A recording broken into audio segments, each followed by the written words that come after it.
Hello friends, welcome back to my YouTube channel. तो friends, आज की इस वीडियो में हम जिस सब्जेक्ट के बारे में बात करने वाले हैं तो वो सब्जेक्ट है हमारा हाइड्रोलिक्स एंड न्यूमेटिक्स। तो फ्रेंड्स, आज की इस वीडियो में हम हाइड्रोलिक्स एंड न्यूमेटिक्स के ऑब्जेक्टिव क्वेश्चंस पढ़ेंगे, ऑब्जेक्टिव टाइप क्वेश्चंस पढ़ेंगे जो आपके आने वाले सेमेस्टर एग्ज़ाम के लिए फ्रेंड्स काफ़ी इम्पॉर्टेंट है। तो फ्रेंड्स, यहाँ पर आज की इस वीडियो में हम 85 क्वेश्चंस पढ़ेंगे जो कि आपके सेमेस्टर एग्ज़ाम के लिए फ्रेंड्स काफ़ी इंपॉर्टेंट हैं। तो सभी लोग एक बार वीडियो को शेयर कर देंगे और सभी अपने स्टूडेंट्स को लाइव क्लास में फ्रेंड्स आप जल्दी से लेकर आ जाइएगा। तो फ्रेंड्स, सभी लोग शेयर कर दें वीडियोज़ को और सभी अपने दोस्तों को भी लाइव क्लास में आप जल्दी से उन्हें भी बुला लीजिए। तो फ्रेंड्स, यहाँ पर मैंने आपके लिए फ्रेंड्स काफ़ी सारी वीडियोज़ अपलोड कर रखी हैं, जैसे आपका हाइड्रोलिक्स का हो गया और आपका फ्रेंड्स RAC यानी कि रेफ्रिजरेशन एंड एयर कंडीशनिंग की हो गई। कैड की भी काफ़ी वीडियोज़ हैं, CS सेकंड की हैं, कम एनवायरमेंटल स्टडीज़ की तो आपने देख ही ली होंगी। और आपका जो वहाँ पर है एनर्जी कंजर्वेशन सब्जेक्ट, तो इन सभी की वीडियोज़ प्लेलिस्ट पे अवेलेबल है यूट्यूब पर फ्रेंड्स। पर्टिकुलर सब्जेक्ट के नाम से मैंने प्लेलिस्ट बना रखी है, आप वहाँ से जाकर फ्रेंड्स सारी वीडियोज़ वॉच कर सकते हैं। तो फ्रेंड्स, आज का पेपर आपका कैसा हुआ ज़रूर कमेंट कर आप मुझे बता दीजिए कि आज का पेपर आपका कैसा हुआ। आपको वार्निंग कितनी आई, सबसे इम्पॉर्टेंट है आपको वार्निंग कितनी आई। मैक्सिमम सभी स्टूडेंट्स कमेंट करेंगे कि उनको आज के इस एग्ज़ाम सेशन में कितनी वार्निंग फेस करने को मिली है।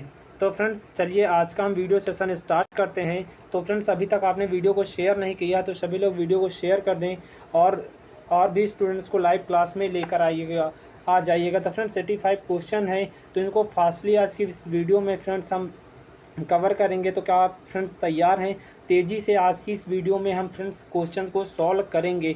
तो सभी लोग केवल आंसर क्या करें, आंसर नोट कर लें। जैसे क्वेश्चन नंबर A का ऑप्शन A सही है या D सही है, कुछ भी सही है तो आप इसको कॉपी में नोट कर लेंगे, जिससे जब मैं भी PDF दूंगा आपको उससे पढ़ने में आसानी हो जाएगी। तो नेक्स्ट आपका पहला क्वेश्चन आज का लेते हैं, हाइड्रोलिक सिस्टम किस प्रकार के सिस्टम के लिए डिज़ाइन किए जाते हैं। आपको बताना है जो हमारा हाइड्रोलिक सिस्टम होता है वो किस प्रकार के सिस्टम के लिए डिज़ाइन किए जाते हैं। A आपका क्लोज सिस्टम के लिए, B आपका ओपन सिस्टम के लिए, C यहाँ पर आपका A एंड B दोनों के लिए एंड D आपका इनमें से कोई नहीं। तो फ्रेंड्स, इसका जो करेक्ट आंसर होगा वो होगा आपका ऑप्शन नंबर A, इसका परफेक्ट आंसर हो जाएगा। जो हमारे हाइड्रोलिक सिस्टम होते हैं वो हमारे क्लोज सिस्टम के लिए डिज़ाइन किए जाते हैं। तो A ऑप्शन इसका परफेक्ट आंसर हो जाएगा। नेक्स्ट क्वेश्चन पे जल्दी से मूव करते हैं और क्वेश्चन आपका नेक्स्ट देखते हैं, न्यूमेटिक सिस्टम किस प्रकार के सिस्टम के लिए डिज़ाइन किए जाते हैं। जैसे आपका हाइड्रोलिक सिस्टम क्लोज सिस्टम के लिए डिज़ाइन किए जाते हैं, उसी तरह आपका न्यूमेटिक जो सिस्टम होता है वो हमारा किसके लिए डिज़ाइन किया जाता है। तो ऑप्शन दिए हैं, फटाफट सभी लोग कमेंट बॉक्स में आंसर कमेंट करें कि इसका परफेक्ट आंसर आपका कौन सा हो जाएगा। तो इसका जो परफेक्ट आंसर होगा ऑप्शन नंबर B होगा। जो हमारे न्यूमेटिक सिस्टम होते हैं वो हमारे ओपन सिस्टम के लिए डिज़ाइन किए जाते हैं। B option perfect answer. Next question पे जल्दी मूव करते हैं। हमारा अगला क्वेश्चन पूछा गया है कि हाइड्रोलिक सिस्टम का बेसिक अवयव नहीं है। तो आपको बताना है कि निम्न में से कौन सा हाइड्रोलिक सिस्टम का बेसिक अवयव आपका नहीं है। A ऑप्शन विद्युत motor, B option filter, C आपका हाइड्रोलिक पंप एंड D आपका केंद्रीय पंप यानी कि सेंट्रीफ्यूगल पंप। तो इसका जो फ्रेंड्स करेक्ट आंसर हो जाएगा ऑप्शन नंबर D, इसका करेक्ट आंसर हो जाएगा। जो हमारा फ्रेंड्स हाइड्रोलिक सिस्टम होता है उसके बेसिक एलिमेंट हमारा मोटर होता है, विद्युत मोटर होती है, फिल्टर होती है, हाइड्रोलिक पंप होते हैं, लेकिन आपका अब केंद्रीय जो पंप होता है ये नहीं होता। तो D ऑप्शन इसका करेक्ट आंसर हो जाएगा। नेक्स्ट क्वेश्चन पे मूव करते हैं। हमारा अगला यहाँ पर क्वेश्चन पूछा गया है कि घर्षण के कारण शीर्ष हानि का फार्मूला कौन सा होता है। तो ये इतने सारे ऑप्शन, 4 ऑप्शन दिए हैं, सभी लोग कमेंट बॉक्स में इसका आंसर कमेंट करें कि घर्षण के कारण जो है शीर्ष हानि का फार्मूला यहाँ पर क्या हो जाएगा। तो फ्रेंड्स, फास्टली सभी लोग कमेंट करेंगे क्योंकि आज की ये जो वीडियो सेशन है आपकी क्लास है काफ़ी फास्टली यहाँ पर होने वाली है। लगभग 1 घंटे में हम 85 क्वेश्चंस कवर कर लेंगे। तो सभी लोग जल्दी से आंसर इसका कमेंट बॉक्स में कमेंट कर दें।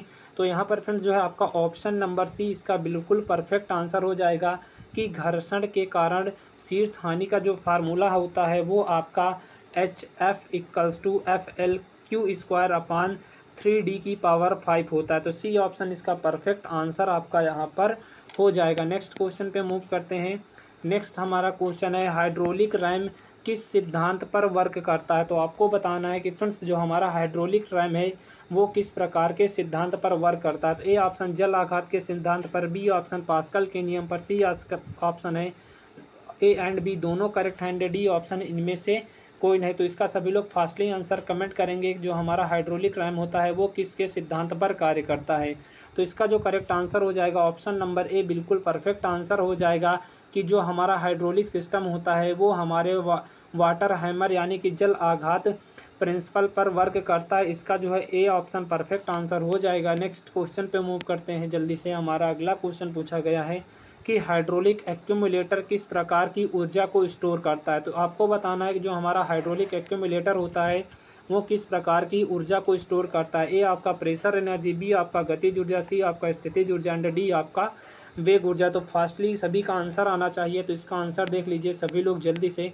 आपका ऑप्शन नंबर ए इसका बिल्कुल परफेक्ट आंसर हो जाएगा। जो हमारा फ्रेंड्स हाइड्रोलिक एक्यूमुलेटर होता है वो हमारी प्रेशर एनर्जी यानी कि जो हमारी दाब ऊर्जा होती है उसको स्टोर करने का काम हमारा हाइड्रोलिक एक्यूमुलेटर करता है। तो 7वां क्वेश्चन पे चलते हैं। हमारा अगला क्वेश्चन इंपॉर्टेंट भी है।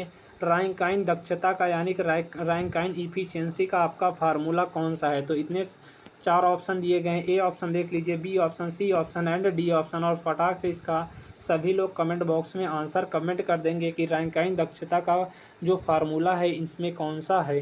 तो इसका सभी लोग आंसर देख लीजिए फ्रेंड्स। यहाँ पर जो हमारा ऑप्शन नंबर बी लिखा है ये इसका परफेक्ट आंसर हो जाएगा। ऑप्शन नंबर बी इसका करेक्ट आंसर होगा। Q bracket capital H minus small H अपान क्यू एच इसका जो है परफेक्ट आंसर हो जाएगा। और जहाँ पर ये आपका स्मॉल क्यू होता है और नीचे आपका कैपिटल क्यू होता है तो बी ऑप्शन इसका परफेक्ट आंसर हो जाएगा।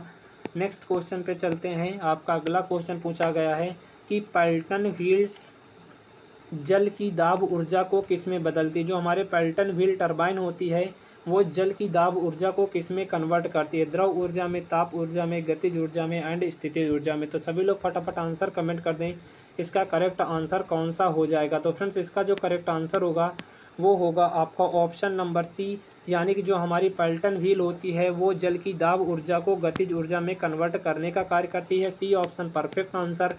तो नेक्स्ट क्वेश्चन पे चलते हैं। नेक्स्ट आपका क्वेश्चन है जो हमारा कपलान जो टरबाइन है इसकी खोज की थी। तो डॉक्टर वी कपलान ने की थी, पास्कल ने की थी, फ्रांसिस ने की थी या पैल्टन ने की थी। तो इसका सभी लोग कमेंट बॉक्स में आंसर कमेंट करें कि जो हमारा कपलान टरबाइन था इसकी खोज किसने की थी। तो यहाँ पर फ्रेंड्स जो आपका ऑप्शन नंबर ए इसका बिल्कुल परफेक्ट आंसर हो जाएगा। डॉक्टर वी कपलान ने हमारे कपलान टरबाइन की खोज की थी।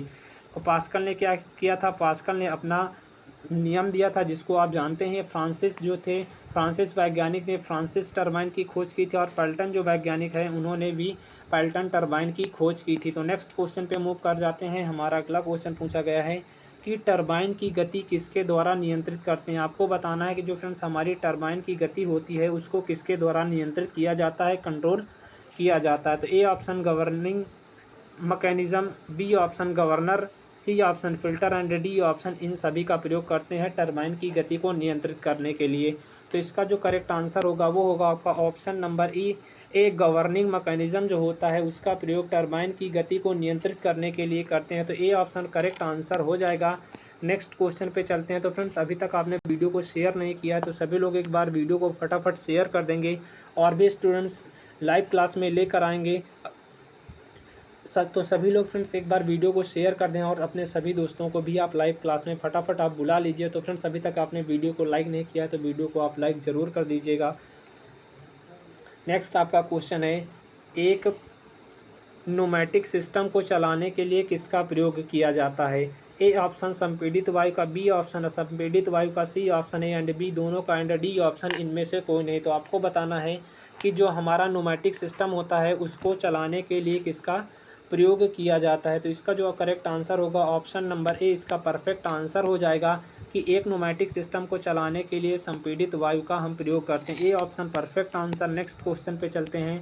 नेक्स्ट आपका क्वेश्चन पूछा गया है कि तरलों का वर्गीकरण कितने प्रकार से किया गया है। आपको बताना है जो हमारे फ्रेंड्स तरल होते हैं उनका वर्गीकरण कितने प्रकार से कर सकते हैं या किया गया है।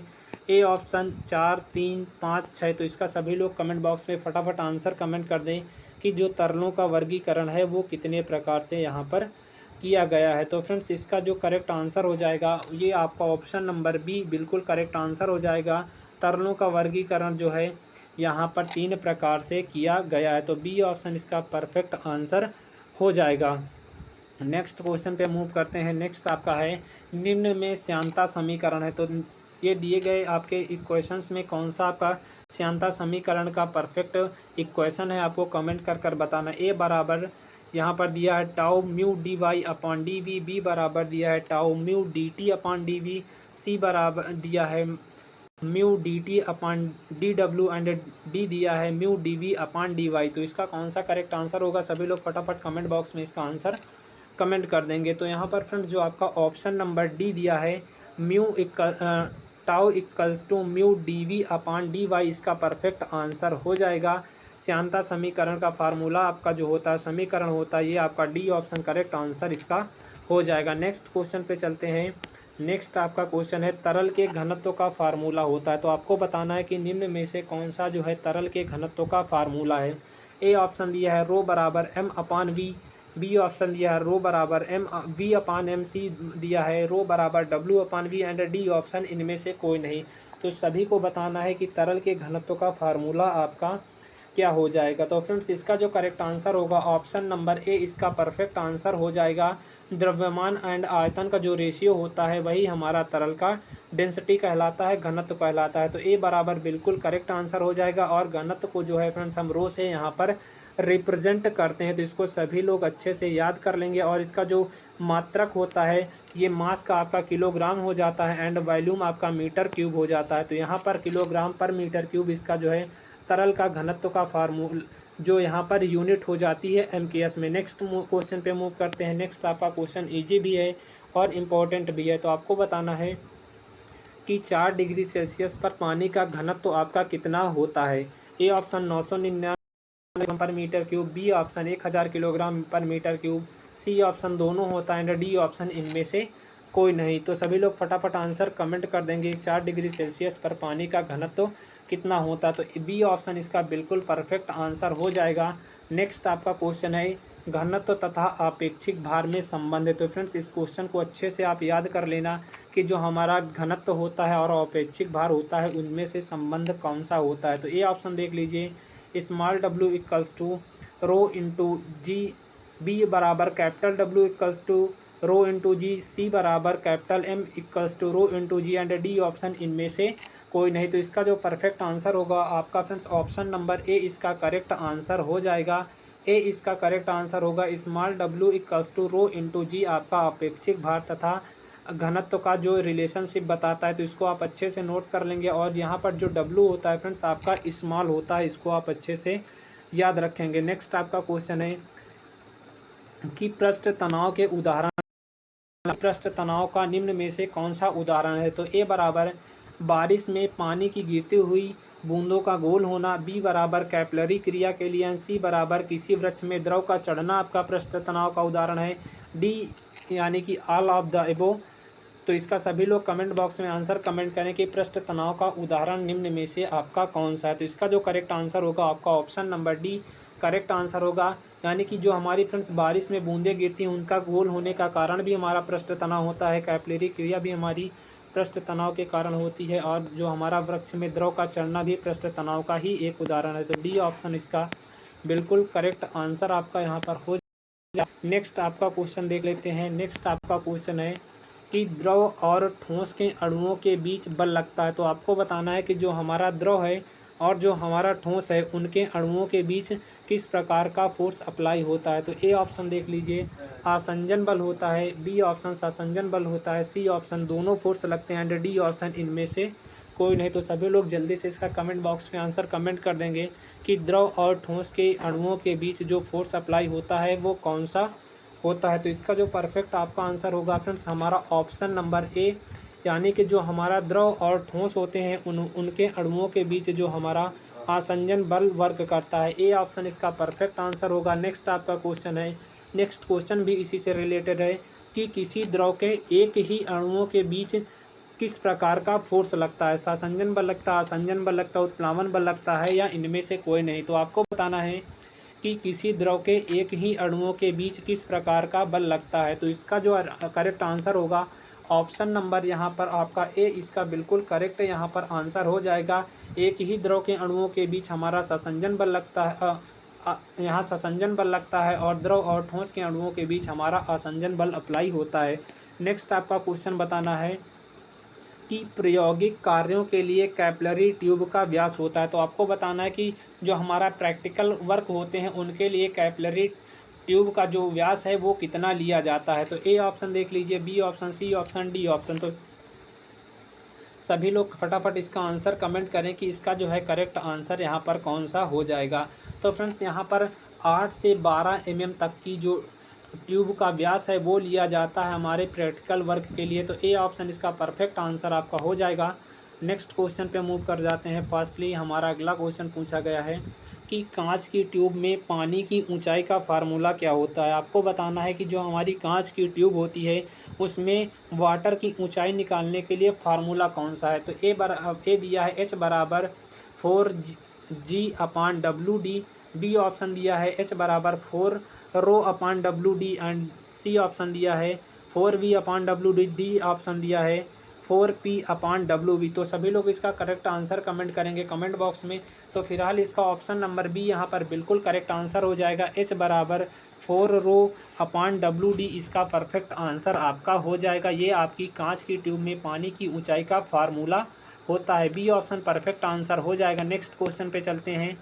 नेक्स्ट आपका क्वेश्चन है बहने की क्षमता के आधार पर पदार्थ कितने रूप के होते हैं, यानी कि बहने की क्षमता के आधार पर पदार्थ को कितने प्रकार से बांटा गया है। तो A option 3, B option 4, C option 2 and D option 5। तो सभी लोग इसका फटाफट कमेंट बॉक्स में आंसर कमेंट कर देंगे कि बहने की क्षमता के आधार पर पदार्थ को कितने रूप में बांटा गया है। तो फिलहाल इसका ऑप्शन नंबर सी बिल्कुल करेक्ट आंसर हो जाएगा। 2 टाइप्स के होते हैं, एक बह सकने वाले पदार्थ यानी कि जिनमें बहने की क्षमता होती है, और दूसरे होते हैं ना बह सकने वाले पदार्थ। तो ये 2 टाइप्स होते हैं आपके यहाँ पर। तो बी सी ऑप्शन इसका परफेक्ट आंसर यहाँ पर हो जाएगा। नेक्स्ट क्वेश्चन पे मूव कर जाते हैं। नेक्स्ट आपका क्वेश्चन है टोटल प्रेशर का MKS में मात्रक क्या होता है। आपको बताना है जो हमारा कुल दाब होता है इसका MKS में मात्रक आपका क्या होता है। तो ए ऑप्शन देख लीजिए, मीटर होता है, बी ऑप्शन किलोग्राम होता है, सी ऑप्शन किलोग्राम फोर्स होता है, एंड डी ऑप्शन इनमें से कोई नहीं। तो इसका जो सी ऑप्शन बिल्कुल करेक्ट आंसर हो जाएगा। टोटल प्रेशर का जो हमारा MKS मात्रक होता है वो आपका किलोग्राम फोर्स होता है। सी ऑप्शन करेक्ट आंसर हो जाएगा। नेक्स्ट आपका क्वेश्चन है पास्कल ने अपना नियम कब दिया था। तो फ्रेंड्स काफ़ी इजी क्वेश्चन है, सभी को इसका कमेंट बॉक्स में आंसर कमेंट करना है कि पास्कल ने जो अपना नियम दिया था वो कब दिया था। तो इसका जो करेक्ट आंसर होगा ऑप्शन नंबर डी, 1663 में जो हमारे फ्रांसीसी वैज्ञानिक थे बी पास्कल, उन्होंने अपना नियम दिया था कि जो हमारा फ्लूइड की अवस्था में सभी दिशाओं में एक प्रकार से फोर्स को अप्लाई करता है। तो डी ऑप्शन परफेक्ट आंसर इसका हो जाएगा। नेक्स्ट क्वेश्चन पे जल्दी से मूव कर जाते हैं। नेक्स्ट आपका क्वेश्चन है पास्कल के नियम के अनुसार। तो आपको बताना है कि पास्कल के नियम के अनुसार यहाँ पर कौन सा समीकरण इसका बिल्कुल करेक्ट आंसर हो जाएगा। तो सभी लोग फटाफट कमेंट बॉक्स में आंसर कमेंट करेंगे कि पास्कल के नियम के अनुसार इन चारों ऑप्शंस में से कौन सा इक्वेशन करेक्ट है। तो ए ऑप्शन इसका फ्रेंड्स बिल्कुल करेक्ट है, क्योंकि पास्कल का नियम कहता है कि जब हमारा फ्लूइड रेस्ट की अवस्था में होता है तो सभी डायरेक्शन में एक प्रकार से फोर्स अप्लाई करता है। तो ए ऑप्शन इसका परफेक्ट आंसर हो जाएगा। तो फ्रेंड्स आज की क्लास ये फास्टली ही होगी, क्योंकि यहाँ पर 85 क्वेश्चंस कराने हैं, और फ्रेंड्स मैं नहीं चाहता कि आपका मैं ज़्यादा टाइम लॉस करूँ, क्योंकि ये आपका एग्ज़ाम का टाइम है। तो आप अच्छे से फ्रेंड्स पढ़िए, आपको यहाँ पर क्वेश्चन फास्टली ही कराए जाएंगे। लगभग आपका 20 मिनट हो गया, 26 क्वेश्चन कवर कर चुके हैं, थोड़ा और स्पीड तेज करेंगे अपनी। नेक्स्ट आपका क्वेश्चन है प्रेशर स्केल कितने टाइप के होते हैं। तो आपको बताना है कि फ्रेंड्स हमारा जो प्रेशर स्केल होता है वो कितने प्रकार का होता है। तो फटाफट सभी लोग कमेंट बॉक्स में आंसर कमेंट करें। तो इसका जो है ऑप्शन नंबर बी बिल्कुल करेक्ट आंसर हो जाएगा। जो हमारा फ्रेंड्स प्रेशर स्केल होता है वो हमारा 3 प्रकार का होता है। तो बी ऑप्शन करेक्ट आंसर हो जाएगा। नेक्स्ट क्वेश्चन पे चलते हैं। नेक्स्ट आपका क्वेश्चन है वायुमंडलीय दाब को आधार मानकर पर मापा गया दाब क्या कहलाता है। यानी कि जो हमारा एटमॉस्फेरिक प्रेशर है उसको जब हम बेस मान लेते हैं और उसके ऊपर जब हम दाब को मापते हैं तो वो हमारा क्या कहलाता है।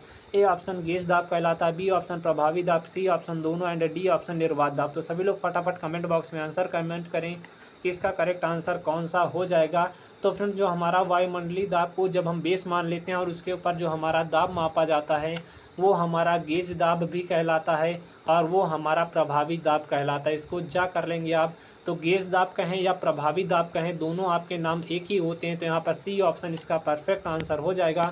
नेक्स्ट क्वेश्चन पे जल्दी से चलते हैं। हमारा अगला क्वेश्चन पूछा गया है निरपेक्ष दाब होता है, तो ए ऑप्शन वायुमंडलीय दाब माइनस निर्वात दाब होता है, बी ऑप्शन वायुमंडलीय दाब प्लस निर्वात दाब होता है, C option A and B दोनों करेक्ट है, डी ऑप्शन इनमें से कोई नहीं। तो निरपेक्ष दाब का फार्मूला आपको बताना है कि क्या होता है। तो सभी लोग फटाफट कमेंट बॉक्स में आंसर कमेंट कर देंगे कि निरपेक्ष दाब का आपका फार्मूला क्या होता है। तो फिलहाल यहाँ पर फ्रेंड्स आपका ऑप्शन नंबर सी बिल्कुल करेक्ट आंसर हो जाएगा। इसको आपने फ्रेंड्स आपके पास बुक होगी तो इसको आप अच्छे से पढ़ लेना कि जो हमारा निरपेक्ष दाब होता है उसका फार्मूला होता है वायुमंडलीय दाब प्लस माइनस निर्वात दाब। तो यहाँ पर दोनों अलग अलग लिखे गए हैं, तो सी ऑप्शन इसका परफेक्ट आंसर हो जाएगा।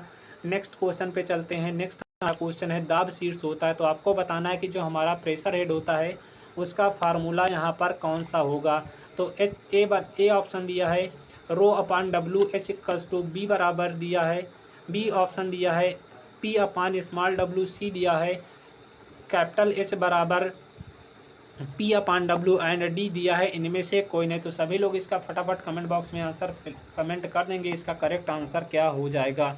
तो फ्रेंड्स हमारा जो प्रेशर हेड होता है उसका फार्मूला आपका ऑप्शन नंबर बी इसका एकदम करेक्ट आंसर हो जाएगा। जो हमारा small H equals to P upon W होता है, तो आप यहाँ पर आपका स्मॉल एच भी आएगा और आएगा तो कैपिटल एच भी आएगा। तो यहाँ पर जो आपका होता है प्रेशर हेड इसको हम स्मॉल एच से ही रिप्रेजेंट करते हैं। तो यहाँ पर बी ऑप्शन इसका जो है बिल्कुल करेक्ट आंसर हो जाएगा। नेक्स्ट आप क्वेश्चन पे चलते हैं। नेक्स्ट हमारा क्वेश्चन है कि मैनोमीटर से मापते हैं। तो फ्रेंड्स हमारे जितने भी मीटर हैं इनको आप अच्छे से पढ़ लीजिएगा, इनमें से आपका 1 या 2 नंबर का आपसे ज़रूर पूछा जाएगा, क्योंकि फ्रेंड्स जो आपका हाइड्रोलिक सब्जेक्ट है वो इसी पे बेस्ड है। तो इनको पढ़ लीजिएगा, मैनोमीटर क्या होता है, पीजोमीटर क्या होता है, बॉर्डन ट्यूब क्या होती है, तो सभी को एक बार अच्छे से आप पढ़ लेंगे उसके बाद आप एग्ज़ाम देने जाएंगे। तो मैनोमीटर से क्या मापते हैं इसका सभी लोग फटाफट कमेंट बॉक्स में आंसर कमेंट कर दें फास्टली। तो इसका देख लीजिए option number a perfect answer हो जाएगा। जो हमारा मैनोमीटर होता है वो आपका दाब मापने के ही काम आता है। तो ए ऑप्शन इसका परफेक्ट आंसर हो जाएगा। नेक्स्ट क्वेश्चन पे चलते हैं। नेक्स्ट आपका यहाँ पर क्वेश्चन दिया गया है कि जो हमारा मैकेनिकल गेज होता है उसके एग्जाम्पल कौन कौन से हैं। तो ए ऑप्शन बॉर्डन नली दाब गेज, बी ऑप्शन डायाफ्रेम दाब गेज, सी ऑप्शन अचल भार दाब गेज एंड डी ऑप्शन ये सभी। तो आपको बताना है कि जो हमारा मैकेनिकल गेज होता है निम्न में से उसके एग्जाम्पल कौन से हैं। तो यहाँ पर फ्रेंड जो है डी ऑप्शन इसका परफेक्ट आंसर हो जाएगा कि जो हमारा बॉर्डन नली दाब गेज होता है, डायाफ्राम दाब गेज होता है और हमारा अचल भार दाब गेज होता है, ये तीनों आपके जो है मैकेनिकल गेज के एग्जाम्पल होते हैं। तो डी ऑप्शन जो है इसका करेक्ट आपका आंसर यहाँ पर हो जाएगा, डी ऑप्शन इसका परफेक्ट आंसर हो जाएगा। नेक्स्ट क्वेश्चन पे मूव कर जाते हैं। नेक्स्ट हमारा क्वेश्चन है पीजोमीटर नली किसका सरलतम रूप है। तो फ्रेंड जो हमारा पीजोमीटर नली है वो किसका एक सरलतम रूप है, आपको यहाँ पर कमेंट कर कर बताना है। तो A option manometer, B option Bourdon नली, C option diaphragm gauge and D option इनमें से कोई नहीं। तो पीजोमीटर जो नली होती है वो हमारा फ्रेंड्स मैनोमीटर का ही एक सरलतम रूप होती है। तो ए ऑप्शन इसका जो है परफेक्ट आंसर यहाँ पर हो जाएगा। मैनोमीटर नली जो हमारी पीजोमीटर नली होती है वो मैनोमीटर का एक सरलतम रूप होती है या इसी का प्रकार होती है। तो नेक्स्ट क्वेश्चन पे चलते हैं। नेक्स्ट आपका यहाँ पर क्वेश्चन पूछा गया है कि किस गेज से मापा गया दाब एकदम हमारा शुद्ध होता है। तो A option diaphragm gauge, B option Bourdon नली, सी ऑप्शन आपका यहाँ पर अचल भार दाब गेज यानी डी ऑप्शन इनमें से कोई नहीं। तो आपको यहाँ पर बताना है कि किस गेज से मापा गया दाब हमारा शुद्धतम दाब होता है। तो इसका जो है यहाँ पर जो करेक्ट आंसर होगा ऑप्शन नंबर सी इसका करेक्ट आंसर हो जाएगा। जो हमारा अचल भार दाब गेज होता है ये इसका परफेक्ट आंसर हो जाएगा। तो इसका सी ऑप्शन सभी लोग करेक्ट कर लेंगे। जो हमारा गेज होता है वो सबसे शुद्धतम जो एक्यूरेसी देता है वो हमारा अचल भार दाब गेज होता है। तो सी ऑप्शन इसका करेक्ट आपका आंसर हो जाएगा। नेक्स्ट हमारा क्वेश्चन है गतिमान द्रवों के व्यवहार का अध्ययन करते हैं। तो आपका बताना है फ्रेंड्स जो हमारा गतिमान द्रव होता है मोशन की अवस्था में जब द्रव होता है उसका अध्ययन हम किस में करते हैं। तो ए ऑप्शन हाइड्रोलिक्स में कहते हैं, बी ऑप्शन हाइड्रोडायनेमिक्स में करते हैं, सी ऑप्शन मोशन स्टडी में करते हैं, डी ऑप्शन इनमें से कोई नहीं। तो यहाँ पर फ्रेंड्स आपका बी ऑप्शन इसका परफेक्ट आंसर हो जाएगा कि जो हमारा गतिमान द्रव है उसका जो उसके व्यवहार का जो अध्ययन है वो हमारा हाइड्रोडायनेमिक्स में किया जाता है। तो बी ऑप्शन इसका करेक्ट आंसर आपका हो जाएगा। नेक्स्ट आपका क्वेश्चन है, मात्रा की अविनाशिता के सिद्धांत पर कौन सा समीकरण यहाँ पर बनाया गया है? तो ए ऑप्शन सत्यांत समीकरण, बी ऑप्शन बर्नौली की प्रमेय, या सी ऑप्शन दोनों, या डी ऑप्शन इनमें से कोई नहीं। तो इसका जो करेक्ट आंसर होगा वो होगा हमारा ऑप्शन नंबर ए। इसका करेक्ट आंसर आपका हो जाएगा कि मात्रा की अविनाशिता के सिद्धांत पर हमारा जो है सत्यांत समीकरण बना है। ए ऑप्शन इसका करेक्ट आंसर हो जाएगा। नेक्स्ट आपका क्वेश्चन है कि ऊर्जा की अविनाशिता के सिद्धांत पर कौन सी प्रमेय बनी है? तो ऊर्जा की अविनाशिता के सिद्धांत पर बनी है हमारी यहाँ पर बर्नौली की प्रमेय। जो हमारी फ्रेंड्स बर्नौली थ्योरम है वो हमारी ऊर्जा की अविनाशिता के सिद्धांत पर बनी है। तो सी ऑप्शन इसका करेक्ट आंसर आपका हो जाएगा। नेक्स्ट आपका क्वेश्चन है कि संवेग संबंधी नियम किसके आधार पर बनाए गए हैं? तो आपको बताना है कि संवेग संबंधी जो नियम है वो किसके आधार पर बने हैं या किससे बने हैं। तो इसका जो है सी ऑप्शन बिल्कुल करेक्ट आंसर हो जाएगा कि संवेग की जो अविनाशिता के सिद्धांत है उसी के आधार पर हमारे संवेग संबंधी नियम बनाए गए हैं। तो सी ऑप्शन इसका करेक्ट आंसर हो जाएगा। नेक्स्ट आपका क्वेश्चन देख लेते हैं, दो धारा रेखाएं कभी एक दूसरे को नहीं काटती देती हैं। तो वो कौन सी हमारी कंडीशन होती है कि जब दो हमारी धारा रेखाएं हैं वो कभी नहीं काटती हैं? तो स्ट्रीम लाइन में नहीं काटती हैं, पाथ लाइन में नहीं काटती हैं, दोनों में नहीं काटती हैं, इनमें से कोई नहीं। तो दो धारा रेखाएं कभी एक दूसरे को किस में नहीं काटती हैं? तो इसका जो है ऑप्शन नंबर यहाँ पर ए इसका परफेक्ट आंसर हो जाएगा कि जो हमारा स्ट्रीम लाइन प्रवाह होता है, धारा रेखा प्रवाह होता है, उसमें जो दो धाराएं होती हैं वो कभी एक दूसरे को नहीं काटती हैं। तो ए ऑप्शन इसका आपका परफेक्ट आंसर हो जाएगा। नेक्स्ट आपका क्वेश्चन है, यदि द्रव प्रवाह के कण तिरछे मिर्छे यानी कि जब हमारा फ्लूइड का मोशन जो जिगजैग तरीके से हो रहा हो तो वहाँ पर आपका जो फ्लो है वो कैसा होगा? ए ऑप्शन टर्बुलेंट होगा, बी हमारा लैमिनार होगा, सी ऑप्शन दोनों होंगे, एंड डी ऑप्शन कोई नहीं। तो फ्रेंड्स इसको आप अच्छे से याद कर लेंगे। जब हमारा फ्लूइड का जो फ्लो होता है जब जिगजैग तरीके से होता है तो वहाँ पर हमारा टर्बुलेंट फ्लो होता है, विक्षुब्ध प्रवाह होता है। ए ऑप्शन इसका परफेक्ट आंसर हो जाएगा। नेक्स्ट क्वेश्चन पे मूव करते हैं। हमारा अगला क्वेश्चन पूछा गया है कि यदि Rn का मान यानी कि जो हमारा रेनॉल्ड संख्या का मान है वो 2000 से कम है तो आपका प्रवाह कैसा होगा? ए ऑप्शन आपका स्तरीय प्रवाह होगा, बी ऑप्शन है विक्षुब्ध प्रवाह होगा यानी कि टर्बुलेंट फ्लो होगा, सी ऑप्शन निश्चित नहीं है, एंड डी ऑप्शन इनमें से कोई नहीं। तो सभी लोग फटाफट इसका कमेंट बॉक्स में आंसर कमेंट कर देंगे कि जब हमारा Rn का मान जो है 2000 से कम होता है तो वहाँ पर हमारा प्रवाह कैसा होता है? तो इसका फिलहाल आंसर देख लीजिए। ऑप्शन नंबर ही इसका करेक्ट आंसर हो जाएगा, यानी कि जब हमारा Rn का मान जो है 2000 से कम होगा तो वहाँ पर हमारा लैमिनार प्रवाह होगा, स्तरीय प्रवाह होगा। नेक्स्ट क्वेश्चन पे चलते हैं। नेक्स्ट क्वेश्चन भी इसी से रिलेटेड है कि यदि Rn का मान जो है 2000 से 4000 के बीच में है तो हमारा प्रवाह कैसा है? अनिश्चित है, सॉरी ए ऑप्शन दिया है निश्चित है, बी ऑप्शन है विशुद्ध प्रवाह है, सी ऑप्शन है स्तरीय प्रवाह है, एंड डी ऑप्शन इनमें से कोई नहीं। तो इसका जो करेक्ट आंसर होगा कि जब हमारा Rn का मान जो है 2000 से और 4000 के बीच में होता है तो वहाँ पर हमारा फ्लो जो है निश्चित नहीं होता है, प्रवाह निश्चित नहीं होता है। तो ए ऑप्शन इसका करेक्ट आंसर आपका हो जाएगा। नेक्स्ट क्वेश्चन पे मूव करते हैं। नेक्स्ट आपका क्वेश्चन है, यदि Rn का मान जो है 4000 से अधिक है तो आपका प्रवाह कैसा हो जाएगा? तो हमारा जब Rn का मान 4000 से अधिक होता है तो वहाँ पर हमारा विक्षुब्ध प्रवाह होता है, टर्बुलेंट फ्लो होता है। तो इन तीनों क्वेश्चंस को आप पढ़ लेना कि जब Rn की वैल्यू जो हमारी 2000 से कम होती है तो वहाँ पर स्तरीय प्रवाह होता है यानी कि लैमिनार फ्लो होता है।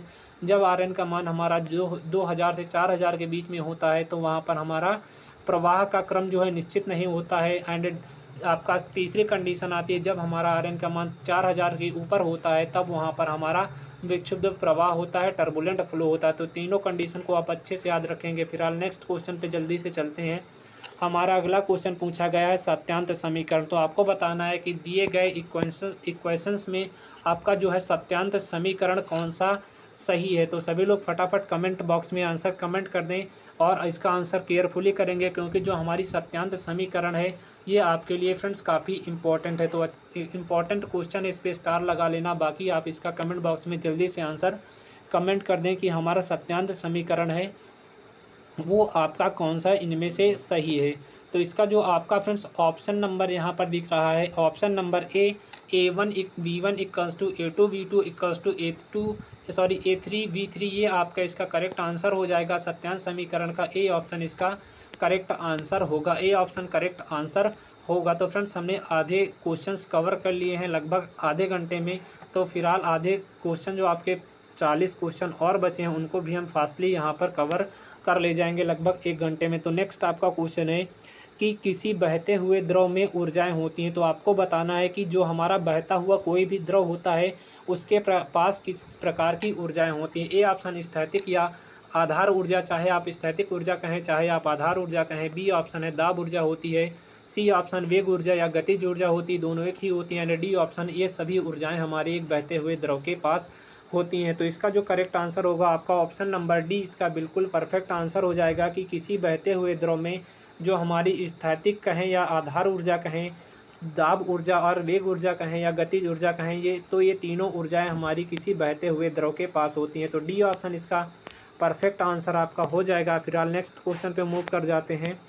हमारा यहाँ पर अगला क्वेश्चन पूछा गया है कि द्रव की इकाई भार की जो गतिज ऊर्जा का आपको यहाँ पर फार्मूला बताना है।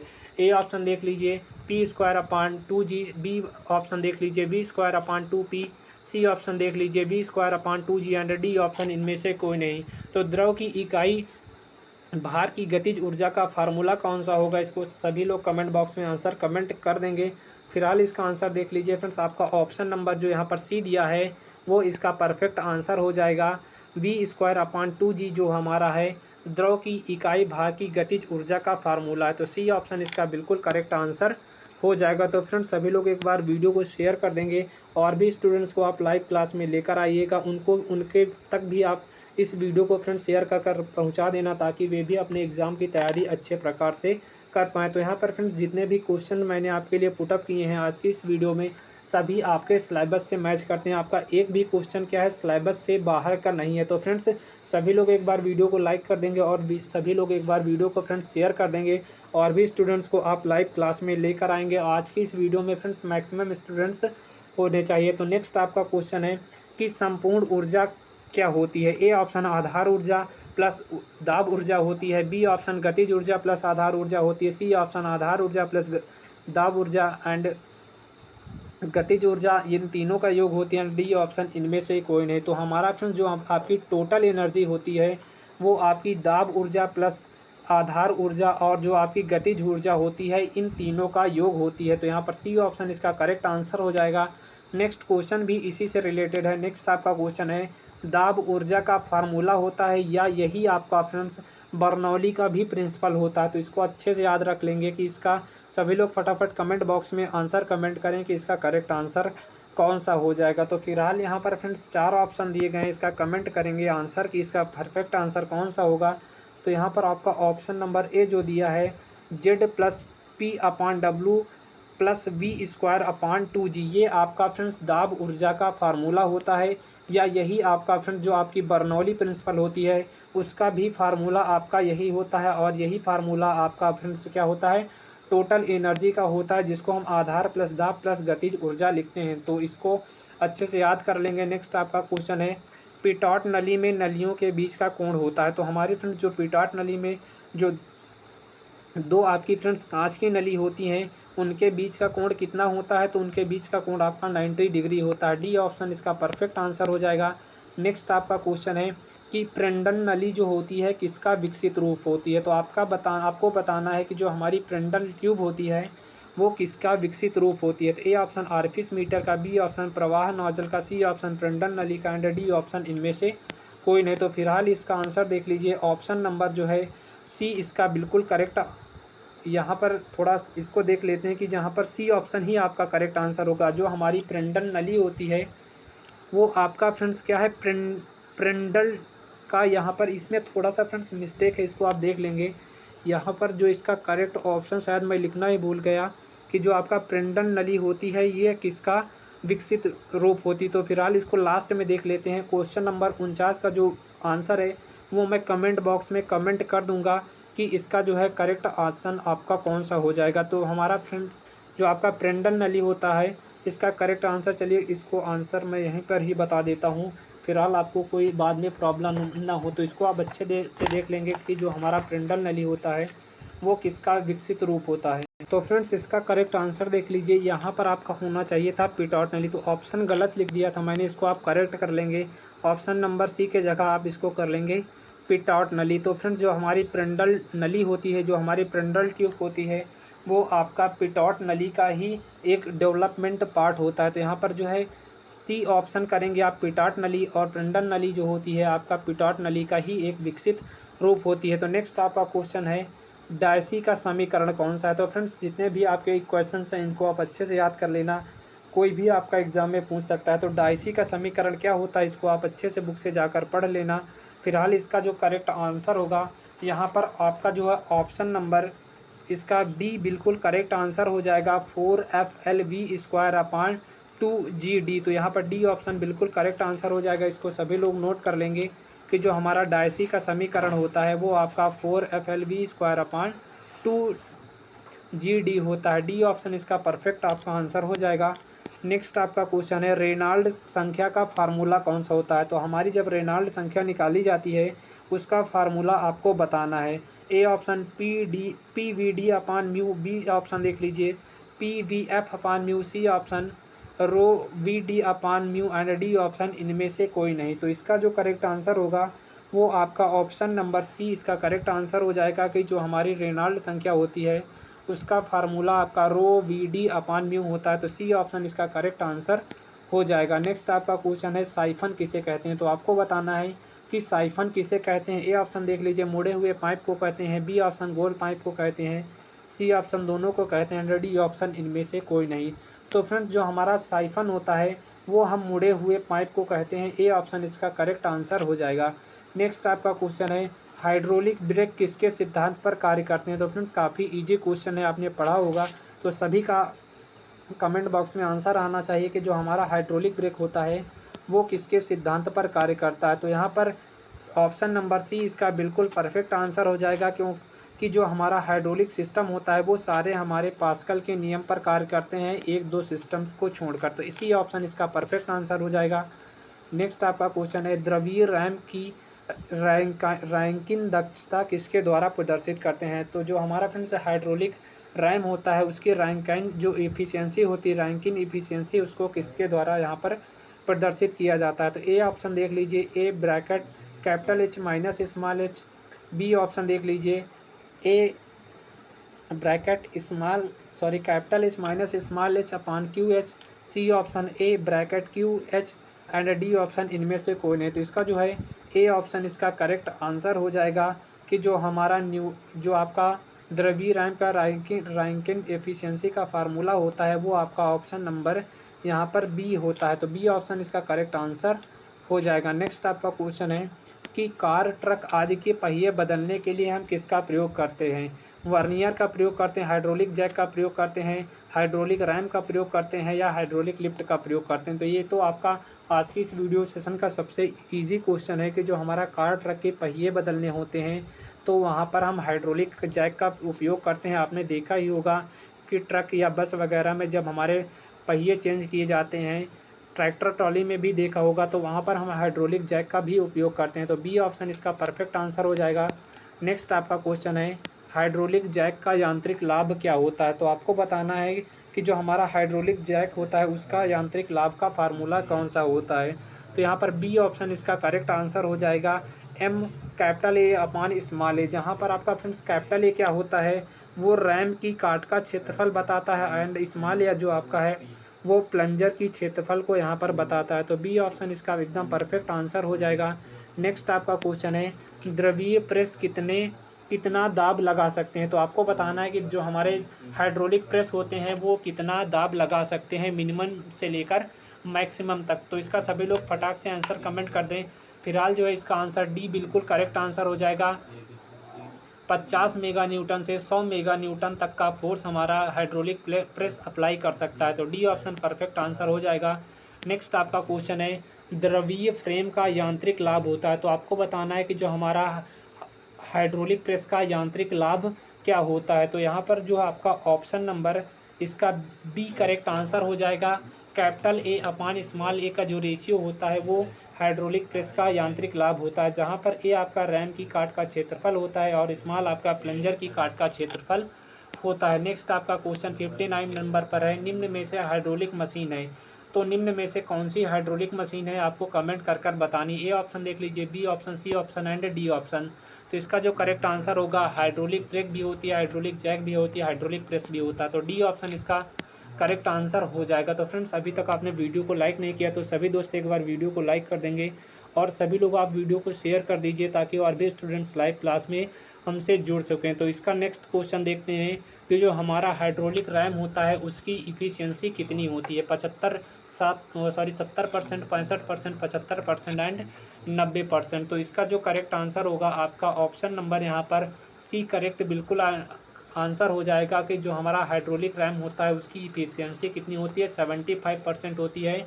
सी ऑप्शन इसका करेक्ट आंसर हो जाएगा। नेक्स्ट आपका क्वेश्चन है, हाइड्रोलिक रैम का कार्यकारी शीर्ष क्या होता है। तो आपको बताना है कि जो हमारा हाइड्रोलिक रैम होता है उसका जो वर्किंग शीर्ष क्या होता है, 0.8 मीटर होता है, 0.4 मीटर होता है, 0.16 मीटर होता है एंड 0.6 मीटर होता है। तो इसका जो करेक्ट आंसर होगा आपका ऑप्शन नंबर यहाँ पर डी 0.6 मीटर होता है हाइड्रोलिक रैम का कार्यकारी शीर्ष। तो इसका जो है डी ऑप्शन इसका करेक्ट आंसर हो जाएगा। नेक्स्ट आपका क्वेश्चन है, स्क्रू पंप किस प्रकार के पंप होते हैं। तो आपको बताना है कि जो हमारा स्क्रू पंप होता है वो किस प्रकार के पंप होते हैं। पॉजिटिव डिस्प्लेसमेंट पंप होते हैं, निगेटिव डिस्प्लेसमेंट पंप होते हैं, दोनों होते हैं या इनमें से कोई नहीं। तो इसका फिलहाल ए ऑप्शन करेक्ट आंसर हो जाएगा। जो हमारे स्क्रू पंप होते हैं वो पॉजिटिव डिस्प्लेसमेंट प्रकार के पंप होते हैं, तो ए ऑप्शन इसका परफेक्ट आंसर हो जाएगा। नेक्स्ट आपका क्वेश्चन है, सिलेंडर अधिकतर किसके बने होते हैं। तो ए ऑप्शन देख लीजिए, डलवा लोहे के, बी ऑप्शन स्टील के, सी ऑप्शन पिटवा लोहे के एंड डी ऑप्शन इनमें से कोई नहीं। तो फ्रेंड्स जो आपके जितने भी अधिकतर सिलेंडर होते हैं वो आपके ढलवा लोहे से बनाए जाते हैं, तो ए ऑप्शन इसका करेक्ट आंसर हो जाएगा। नेक्स्ट आपका क्वेश्चन है, टरबाइन द्रव ऊर्जा को किसमें बदलते हैं। तो आपको बताना है कि जो हमारी टरबाइन होती है वो द्रव ऊर्जा को किसमें कन्वर्ट करती है, फ्लूइड एनर्जी को किसमें कन्वर्ट करती है। तो फिलहाल जो है इसका ए ऑप्शन बिल्कुल करेक्ट आंसर हो जाएगा कि जो हमारी टरबाइन होती है वो द्रव ऊर्जा को मैकेनिकल एनर्जी में यानी कि यांत्रिक एनर्जी में कन्वर्ट करने का कार्य करती है। उसके बाद आपकी मैकेनिकल एनर्जी को इलेक्ट्रिकल एनर्जी में ट्रांसफ़र कर उसको डिस्ट्रीब्यूट कर दिया जाता है। तो ये ऑप्शन फिलहाल इसका करेक्ट आंसर हो जाएगा। नेक्स्ट आपका क्वेश्चन है, फ्रांसिस टरबाइन के मुख्य अंग कौन कौन से होते हैं। ए ऑप्शन स्पाइरल केसिंग होता है, गाइड्स मैकेनिज्म होते हैं, सी ऑप्शन टरबाइन रनर होता है एंड डी ऑप्शन देख लीजिए ड्राफ्ट ट्यूब होता है एंड ई ऑप्शन ये सभी होते हैं। तो फ्रांसिस टरबाइन के जो मुख्य अंग होते हैं वो आपके निम्न सभी होते हैं, स्पाइरल केसिंग भी होता है, गाइड्स मैकेनिज्म भी होता है, टरबाइन रनर भी होता है, ड्राफ्ट ट्यूब होता है। ई ऑप्शन इसका करेक्ट आंसर आपका हो जाएगा। नेक्स्ट आपका क्वेश्चन यहाँ पर पूछा गया है, नेक्स्ट क्वेश्चन देख लेते हैं कि आपकी फ्रांसिस टरबाइन के रनर में वेनों की संख्या कितनी होती है। ए ऑप्शन 16 से 24, बी ऑप्शन 18 से 20, सी ऑप्शन 10 से 15 एंड डी ऑप्शन 11 से 18। तो आपको बताना है जो हमारा फ्रांसिस टरबाइन होता है उसके रनर में वेनों की संख्या कितनी होती है। तो फिलहाल इसका ए ऑप्शन करेक्ट आंसर हो जाएगा कि जो हमारा फ्रांसिस टरबाइन होता है उसमें रनर में वेनों की संख्या जो होती है वो 16 से लेकर 24 तक होती है। तो ए ऑप्शन इसका करेक्ट आंसर आपका हो जाएगा। नेक्स्ट क्वेश्चन पे मूव कर जाते हैं। हमारा अगला क्वेश्चन है, फ्रांसिस टरबाइन में कितने मेगावाट तक की सीमा फ्रांसिस टरबाइन में कितने मेगावाट की सीमा तक की शक्ति प्राप्त होती है। तो A option 148 megawatt, B option 155, C option 150 and D option 160। तो सभी लोग फटाफट इसका आंसर कमेंट कर देंगे कि जो हमारी फ्रांसिस टरबाइन होती है उसके द्वारा कितनी मेगावाट तक की शक्ति हम प्राप्त कर सकते हैं। तो फिलहाल इसका सी ऑप्शन एकदम परफेक्ट आंसर हो जाएगा। 150 मेगावाट तक की हम पावर को प्राप्त कर सकते हैं फ्रांसिस टरबाइन के द्वारा। नेक्स्ट आपका क्वेश्चन है, फ्रांसिस टरबाइन की ओवरऑल एफिशिएंसी कितनी होती है। तो इसका बी ऑप्शन परफेक्ट आंसर हो जाएगा। फ्रांसिस टरबाइन की जो आपकी ओवरऑल एफिशिएंसी होती है वो आपकी 75% प्लस होती है। तो बी ऑप्शन इसका करेक्ट आंसर हो जाएगा। नेक्स्ट क्वेश्चन पे चलते हैं। नेक्स्ट आपका क्वेश्चन है, द्रव के स्थायी प्रवाह में किसी भी द्रव का कुल त्वरण होता है, शून्य हो सकता है, ठीक है, शून्य हो सकता है, बी ऑप्शन शून्य होता है, सी ऑप्शन दोनों एंड डी ऑप्शन इनमें से कोई नहीं। तो प्रवाह के द्रव के स्थायी प्रवाह में किसी भी द्रव का जो कुल त्वरण होता है वो आपका कितना होता है, ये आपको कमेंट कर कर बताना है। तो फिलहाल इसका आंसर देख लीजिए, यहाँ पर आपका ऑप्शन नंबर बी बिल्कुल करेक्ट आंसर हो जाएगा कि द्रव के स्थायी प्रवाह में किसी भी जो द्रव का कुल त्वरण होता है वो आपका शून्य होता है। तो बी ऑप्शन इसका करेक्ट आंसर हो जाएगा। नेक्स्ट आपका क्वेश्चन है कि परिवर्तीय अनुप्रस्थ काट की नली में असंपीड्य द्रव लगातार A1 A2 से बह रहा। तो ये आपका न्यूमेरिकल है, इसको समझ लीजिए। क्वेश्चन आपका है परिवर्तीय अनुप्रस्थ काट की नली में असंपीड़ित द्रव क्या है, लगातार A1 A2 से बह रहा है। तो आपको यहाँ पर दिया है A1/A2 का मान जो 0.5 है, फिर दिया है V1 एंड A1 का मान जो 2 है, 2 मीटर पर सेकेंड है। आपको क्या कहता है कि value of V2 eight A2, तो आपको यहाँ पर V2 की वैल्यू यहाँ पर निकालनी है। तो यहाँ पर देख लीजिए, यहाँ पर आपका एक पाइप बनाया गया है जिधर से आपका यहाँ पर क्या कोई फ्लूइड जो है बह रहा है। A1 जो एरिया है यहाँ से आपका कोई फ्लूइड बह रहा है 2 मीटर पर सेकंड के वेग से। तो यहाँ पर आपका क्या V1 की वैल्यू दे रखी है, 2 मीटर पर सेकंड वेलोसिटी आपकी दे रखी है। तो यहाँ पर आप क्या करेंगे, सत्यांत जो समीकरण होता है, सत्यांत का जो समीकरण होता है इसको आप यहाँ पर अप्लाई कर देंगे। तो इसका जो सत्यांत समीकरण होता है वो आपका A1 V1 equals to A2 V2 होता है। और हमें क्या पता है, यहाँ पर A1 A2 का मान पता है, V1 का मान पता है, हमें V2 का मान यहाँ पर निकालना है। तो इसको हम इधर कर देंगे ट्रांसफ़र, तो ये हमारा A1/A2 मिल जाएगा जिसका वैल्यू यहाँ पर दे रखी है। V1 की वैल्यू आपको पहले से दे रखी है। तो यहाँ पर जब आप इसका गुणा करोगे तो यहाँ पर समझ लीजिए, इसको आप इधर ट्रांसफ़र करोगे तो ये आपका आ जाएगा, गुणा में था, इधर आपका क्या भाग में चला आएगा A2। तो यहाँ पर A1/A2 इंटू V1 हो गया। अब A1/A2 का मान आपका दिया है 0.5 रख दोगे, एंड V1 का मान आपको दिया है 2 मीटर पर सेकेंड, तो यहाँ पर 2 रख दोगे और इसका आप गुणा कर दोगे तो ये आपका आ जाएगा 1 मीटर पर सेकेंड। तो यहाँ पर जो है आपका बी ऑप्शन में 1 मीटर पर सेकेंड दिया है। तो इसको आप सभी लोग करेक्ट आंसर कर लेंगे कि बी ऑप्शन इसका करेक्ट आंसर हो जाएगा। चाहे तो आप इसका स्क्रीनशॉट भी ले सकते हैं। तो इसका बी ऑप्शन करेक्ट आंसर हो जाएगा। नेक्स्ट क्वेश्चन पे चलते हैं। नेक्स्ट आपका क्वेश्चन है, स्तरीय प्रवाह की तुलना में टर्बुलेंट फ्लो के कारण शीर्ष क्षति होती है। जो हमारे स्तरीय प्रवाह की तुलना में जो हमारा टर्बुलेंट फ्लो होता है उसके कारण शीर्ष क्षति कैसी होती है, अधिक होती है, कम होती है, बराबर होती है, या इनमें से कोई नहीं। तो फिलहाल जो है इसका ए ऑप्शन बिल्कुल करेक्ट आंसर हो जाएगा। स्तरीय प्रवाह की तुलना में टर्बुलेंट फ्लो के कारण जो हमारी शीर्ष गति की जो क्षति होती है, शीर्ष क्षति होती है, वो आपकी अधिक होती है। ए ऑप्शन इसका करेक्ट आंसर हो जाएगा। नेक्स्ट आपका क्वेश्चन है, सत्यांत समीकरण प्रदर्शित करता है। तो यहाँ पर कौन सा हमारा सत्यांत समीकरण को डिनोट करता है, ए ऑप्शन देख लीजिए, B option, C option, D option. तो फिलहाल डी तो यहाँ पर होगा नहीं, बचे तीन ऑप्शन। तीन ऑप्शन में जो आपका A1 V1 equals to A2 V2, ये भी आपका सत्यांत समीकरण होता है। लेकिन ये कब लगता है, जब आपका असंपीड्यता की बात आती है, ठीक है। और जो आपका यहाँ पर सी दिया है ये इसमें बिल्कुल करेक्ट आंसर होगा। ए तो होगा लेकिन आपका कह देता कि असंपीड्य सत्यांत समीकरण जो हमारा असंपीड्यता की कंडीशन में लगता है तब यहाँ पर ये करेक्ट आंसर होता है। फिलहाल यहाँ पर जो है बी सी ऑप्शन इसका करेक्ट आंसर हो जाएगा। यहाँ पर ये आपका कंटिन्यूटी इक्वेशंस को यहाँ पर सत्यांत समीकरण को यहाँ पर व्यक्त करते हैं। तो सी ऑप्शन करेक्ट आंसर इसका हो जाएगा। और ये जो आपका फार्मूला लगता है वो आपके संपीड्य में लगता है। तो सी ऑप्शन इसका करेक्ट आंसर कर लेंगे। नेक्स्ट आपका क्वेश्चन है कि प्रतिरोध के कारण किसी द्रव में आयतन परिवर्तन कहलाता है। तो आपको बताना है कि प्रतिरोध के कारण किसी भी द्रव में जो हमारा आयतन परिवर्तन है वो आपका क्या कहलाता है। तो ए ऑप्शन आसंजन कहलाता है, बी ऑप्शन आयतन विकृति कहलाता है, सी ऑप्शन ससंजन कहलाता है, एंड डी ऑप्शन संपीड्यता कहलाता है। तो फिलहाल इसका करेक्ट आंसर देख लीजिए, आपका ऑप्शन नंबर डी इसका बिल्कुल करेक्ट आंसर हो जाएगा। डी ऑप्शन पर आप इसको करेक्ट कर लेंगे कि इस प्रतिरोध के कारण किसी द्रव में आयतन का परिवर्तन हमारा संपीड्यता कहलाता है, कंप्रेसिबिलिटी कहलाता है। डी ऑप्शन इसका करेक्ट आंसर हो जाएगा। नेक्स्ट आपका क्वेश्चन है, तरल का प्रवाह किस नियम का पालन करता है। तो फ्रेंड्स काफ़ी इजी क्वेश्चन है, जो हमारा तरल का प्रवाह है वो किस नियम का पालन करता है, और काफ़ी इंपॉर्टेंट भी क्वेश्चन है। बर्नौली नियम को फॉलो करता है, सत्यांत समीकरण को फॉलो करता है, श्यानता के न्यूटन नियम को फॉलो करता है, एंड डी ऑप्शन इनमें से कोई नहीं। तो फिलहाल इसका जो है ए ऑप्शन तो आंसर होगा नहीं, बर्नौली प्रमेय तो फॉलो नहीं करेगी। सी ऑप्शन भी नहीं होगा। बचा आपका क्या, जो हमारा तरल का प्रवाह होता है वो आपके सत्यांत समीकरण का पालन करता है। तो बी ऑप्शन बिल्कुल परफेक्ट आंसर हो जाएगा। नेक्स्ट आपका क्वेश्चन है, दाब को द्रव सभी दिशाओं में बराबर और तल के सतह के लंबरूप संचरित करता है, इसे कहते हैं। तो क्वेश्चन एक बार फिर से समझ लेते हैं। क्वेश्चन आपका है कि दाब को द्रव सभी दिशाओं में बराबर और तल के लंबवत रूप से संचरित करता है, यानी कि इसका कहने का मतलब है जो हमारा फ्लूइड होता है, ठीक है, वो सभी दिशाओं में बराबर फोर्स लगाता है और सतह के लंबवत भी फोर्स लगाता है। तो इस नियम को क्या कहते हैं? पास्कल के नियम कहते हैं, बर्नौली का प्रमेय कहते हैं, प्लवन का सिद्धांत कहते हैं, एंड डी ऑप्शन कोई नहीं।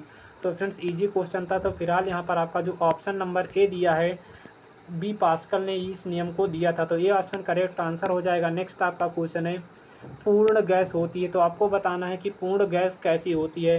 श्यानता स्थिर होती है, उसकी असंपीड्य होते हैं, सी ऑप्शन होते हैं श्यानता शून्य होती है, एंड डी ऑप्शन इनमें से कोई नहीं। तो फ्रेंड्स जो आपकी गैस होती है वो दो प्रकार की होती है। तो एक तो आपकी पूर्ण गैस हो गई और दूसरी हमारी होती है आइडियल गैस, जिसको हम आदर्श गैस करते हैं। तो इसमें कंफ्यूज मत होइएगा, यहाँ पर आपका क्वेश्चन पूर्ण गैस से पूछा गया है। तो फिलहाल इसका जो है डी ऑप्शन इसका करेक्ट आंसर होगा, नन ऑफ द एबो। तो यहाँ पर डी ऑप्शन करेक्ट आंसर हो जाएगा। नेक्स्ट आपका क्वेश्चन पे चलते हैं। नेक्स्ट हमारा क्वेश्चन है, पारा कांच को तो भिगो देता है, ठीक है, जो हमारा पारा होता है वो कांच को तो भिगो देता है, लेकिन जो हमारा तरल का जो ये गुण होता है उस गुण को क्या कहते हैं? सासंजन कहते हैं, पृष्ठ तनाव कहते हैं, आसंजन कहते हैं, या श्यानता कहते हैं। तो जो फ्रेंड्स हमारा पारा होता है वो कांच को तो भिगो देता है, लेकिन ये जो आपकी प्रॉपर्टी होती है ये क्या कहलाती है? तो इसका जो करेक्ट आंसर होगा वो आपका ऑप्शन नंबर बी पर पृष्ठ तनाव हो जाएगा। सासंजन होगा नहीं, आसंजन होगा नहीं, श्यानता होगा नहीं। तो यहाँ पर बी ऑप्शन इसका करेक्ट आंसर हो जाएगा। पृष्ठ तनाव के कारण ही जो हमारा पारा होता है वो कांच को भिगो देता है। तो बी ऑप्शन इसका करेक्ट आंसर हो जाएगा।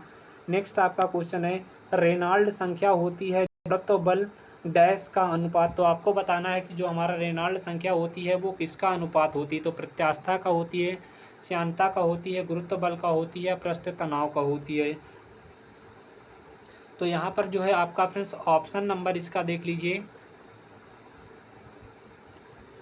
बी इसका करेक्ट आंसर हो जाएगा कि जो हमारी रेनॉल्ड संख्या होती है वो जड़त्व बल और श्यानता का जो रेशियो होती है वो हमारी रेनॉल्ड संख्या होती है। बी ऑप्शन इसका परफेक्ट आंसर हो जाएगा। नेक्स्ट आपका क्वेश्चन है कि जड़त्व बल और पृष्ठ तनाव बल का अनुपात क्या कहलाता है? मैक नंबर कहलाता है, वेबर नंबर कहलाता है, यहाँ पर आपका फ्राउल्ट नंबर दिया है, एंड डी ऑप्शन है इनमें से कोई नहीं। तो जड़त्व बल जो हमारा जड़त्व बल होता है और जो हमारा पृष्ठ तनाव होता है उसका जो रेशियो होता है वो हमारा वेबर नंबर कहलाता है, वेबर संख्या कहलाती है। तो बी ऑप्शन इसका परफेक्ट आंसर आपका हो जाएगा। नेक्स्ट आपका क्वेश्चन है कि पाइप में पीजोमीटर का सिरा क्या नापता है? जो हमारा फ्रेंड्स पाइप में पीजोमीटर का सिरा है वो क्या नापता है?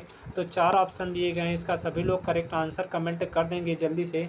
फिलहाल जो इसका करेक्ट आंसर देख लीजिए, ऑप्शन नंबर बी स्थैतिक दाब को हमारा नापता है। बी ऑप्शन इसका करेक्ट आंसर हो जाएगा। पाइप में जो पीजोमीटर का सिरा होता है वो हमारा स्टैटिक प्रेशर को नापता है, स्थैतिक दाब को नापता है। नेक्स्ट आपका क्वेश्चन है कि पारे का आपेक्षिक घनत्व कितना होता है? तो आपको कमेंट कर कर बताना है कि जो हमारा पारे का आपेक्षिक घनत्व है वो कितना होता है। ये चार ऑप्शन यहाँ पर दिए गए हैं, तो इसका जो है डी ऑप्शन बिल्कुल करेक्ट आंसर हो जाएगा। 13.6 जो है वो आपका पारे का घनत्व होता है, तो इसका डी ऑप्शन करेक्ट आंसर हो जाएगा।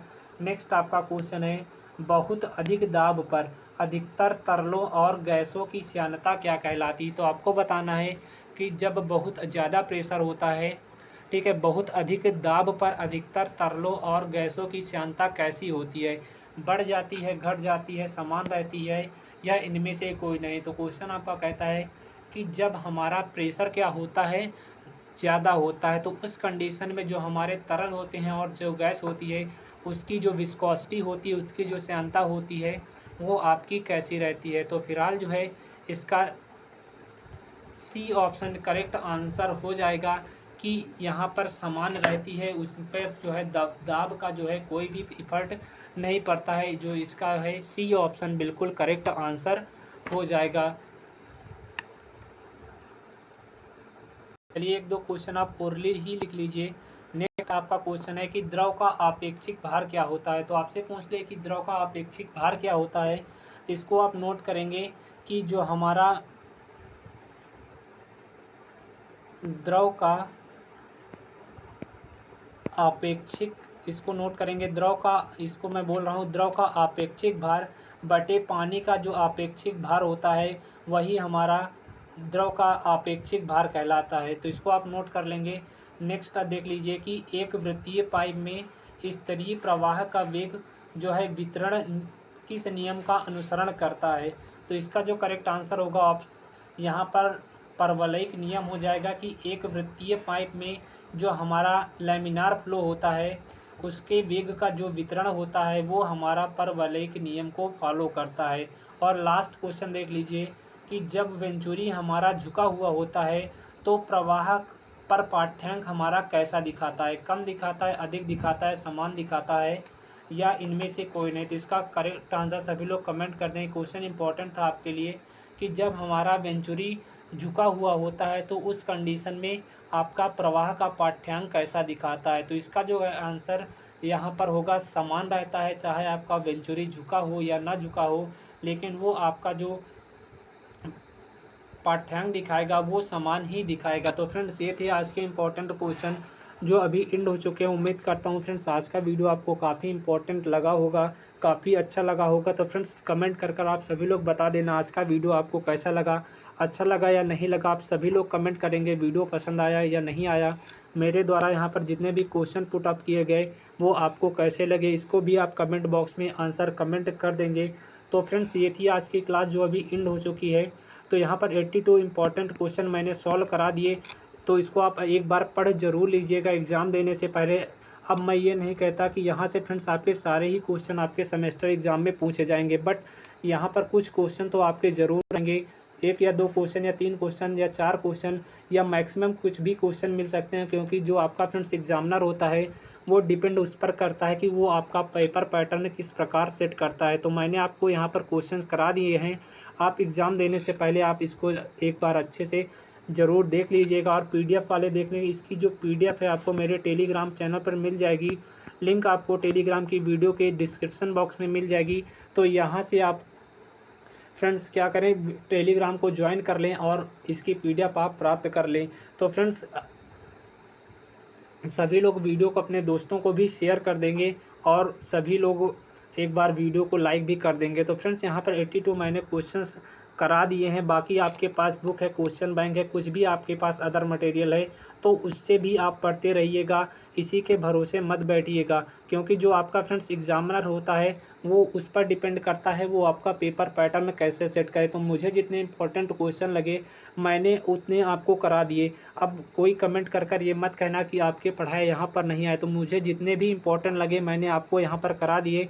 तो फ्रेंड्स अब देखते हैं कि आपका जो एग्जामिनर है वो कैसा आपका पेपर पैटर्न सेट करता है। तो आज का आपका पेपर कैसा हुआ एनवायरमेंटल स्टडीज़ का, सभी लोग कमेंट कर यहाँ पर बता देंगे कि पेपर कैसा था, और वार्निंग मैक्सिमम किसको मिली वो भी कमेंट कर बता देगा कि सबसे ज़्यादा वार्निंग किसको मिली, किसी का पेपर छूटा नहीं, ये भी आप सभी लोग कमेंट कर मुझे बता देंगे। तो चलिए फ्रेंड्स मिलता हूँ आपसे नेक्स्ट वीडियो में अगले इंपॉर्टेंट क्वेश्चंस के साथ।